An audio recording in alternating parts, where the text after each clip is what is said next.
Tend hated the way Dami looked at him. It wasn't the respectful gaze of a young man greeting an elder. No, it was like a hunter examining a wounded animal.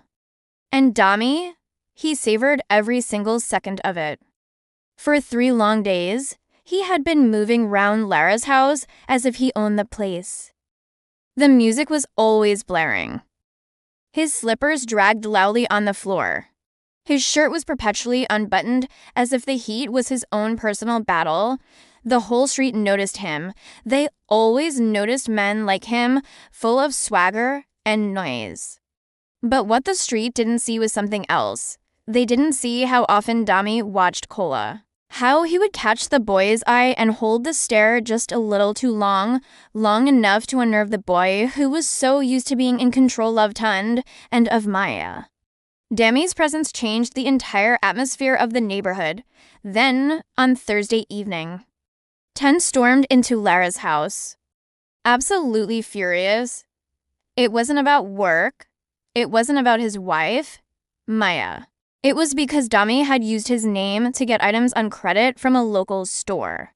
Lara was quick to apologize. She promised she would handle it, begging him not to shout. But Tund was past listening. And that's when Dami appeared, stepping out from the hallway and leaning against the door frame like a man with absolutely nothing to fear. "Tund," he said, his voice dangerously calm. "You're shouting in my sister's house." The entire room went still. Even Lara held her breath. Tund turned slowly.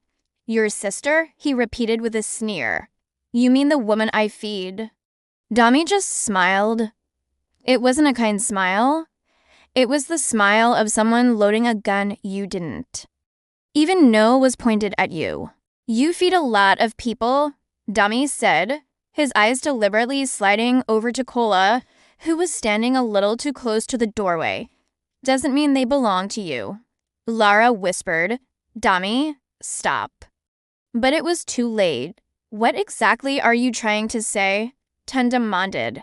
Dami stepped forward, his hands in his pockets, his voice dropping lower, sharper, deadlier.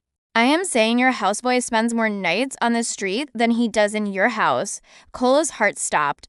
Lara closed her eyes in despair. All the color drained from Tund's face. Dami wasn't just guessing. He knew. But what none of them knew was that Maya, Tund's wife, was parked just outside in her car. She was watching the front door, waiting for Tund to come out so